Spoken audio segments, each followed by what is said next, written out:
Olha, vamos com o Tiago Melo, o repórter em ação. Ele está no CIP, que é o Centro de Internação Provisória, local onde estão internados os adolescentes acusados do massacre em Castelo do Piauí, inclusive com o assassinato da Daniele. Informações ao vivo com o Tiago Melo, repórter em ação. Boa tarde, Tiago. Boa tarde, Amadeu, e a todos que nos assistem. Os 4 menores suspeitos de participação nesse ato infracional, é o termo correto a se aplicar a menores, contra as meninas em Castelo do Piauí, estão aqui no Centro de Internação Provisória desde o dia 29 de maio. Portanto, o crime foi no dia 27 à tarde, eles foram trazidos a Teresina no dia 28, foram ouvidos e logo em seguida o juiz determinou que eles ficassem recolhidos aqui no Centro de Internação Provisória, que é o local apropriado enquanto não se chega à sentença. A gente está mostrando aqui, é o máximo que nós podemos mostrar do Centro de Internação Provisória, são 2 portões, um portão se fecha quando entra um carro, o outro se abre, para ter acesso às dependências, à parte interna do Centro de Internação Provisória. Aqui há hoje 51 internos, no total, 4 deles são os menores envolvidos na situação de Castelo do Piauí. Um está isolado dos outros 3, eles estão internados separadamente. Por quê? O que nós temos informação que conseguimos apurar, que esse que está separado dos demais é o adolescente cujo depoimento nós mostramos com exclusividade na TV Cidade Verde. Foi a partir da captura dele que a polícia conseguiu chegar aos demais. Portanto, por se tratar de um delator, ele poderia sofrer consequências e retaliação dos demais por conta disso. Por medida de segurança, os 3 estão internados num alojamento e ele está internado em outro alojamento em separado, apesar de estarem no mesmo residencial. É o termo que é usado no caso de um centro de internação voltado para menores, mas que se equipara a um pavilhão no presídio que o público está mais acostumado a ouvir. O alojamento seria a cela e o residencial seria o pavilhão. Eles estão no mesmo residencial, porém os 3 não têm contato com esse outro, justamente para evitar qualquer situação de agressão ou algo do tipo. O informe que nós temos é que os menores não têm contato com o meio externo, não têm acesso à televisão, rádio apenas com músicas religiosas, questões educativas mesmo, e, portanto, eles ainda não sabem que uma das adolescentes veio a óbito. Para ter mais detalhes sobre a rotina desses menores aqui dentro do Centro de Internação, nós conversamos agora com o Anderli Lopes, ele é diretor da Unidade de Atendimento Socioeducativo da SASC, Secretaria de Assistência Social e Cidadania. Anderli, como é que tem sido a rotina desses meninos aqui? Que tipo de atividades eles são submetidos? Eles já saíram do isolamento? Boa tarde. Boa tarde. Primeiro dizer que recebemos a notícia do falecimento de uma das vítimas, e isso causa muita comoção também no sistema socioeducativo, Esses adolescentes, ao chegar na nossa unidade, já foi feito todo um trabalho de separação, por orientação mesmo do juiz da execução da segunda vara, e esse isolamento ele foi preciso, ele é essencial, porque os depoimentos dos adolescentes eles são contraditórios, A tese defensiva de um é imputando o ato infracional aos demais, Então esse isolamento ele foi preciso, ele é necessário.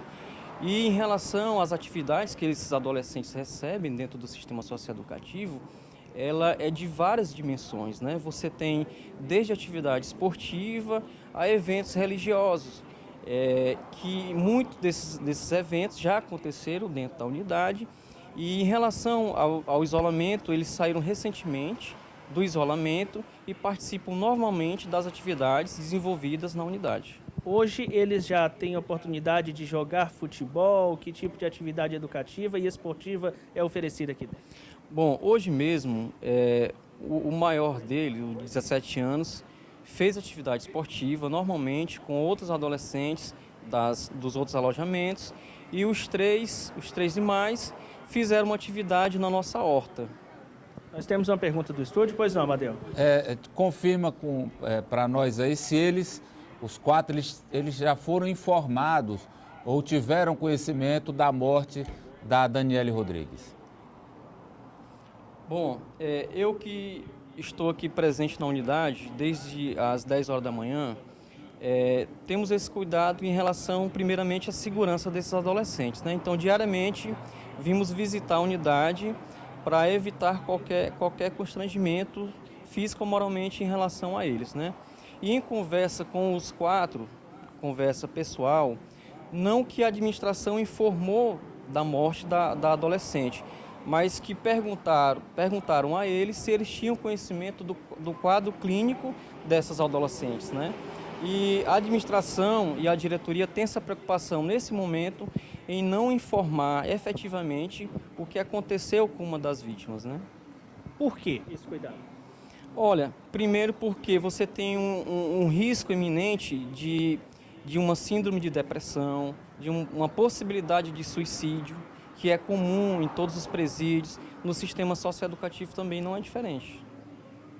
Qual é a situação psicológica desses menores? Nós escutamos lá no município, TV Cidade Verde teve contato com os pais de alguns deles, contato com professores também de alguns deles, e coloca-se que eles eram adolescentes muito ativos, né, que davam problema em sala de aula, não se submetiam à autoridade. Os pais demonstraram até, de certa forma, descontrole sobre os filhos. Como é que é o comportamento deles aqui? Bom, a princípio é desenvolvido um plano individual de atendimento, que está sendo feito por nossos assistentes sociais e psicólogos, né? Em relação a esse lado, eu que tive contato com os 4, por enquanto eu não vi nenhuma alteração psicológica, né?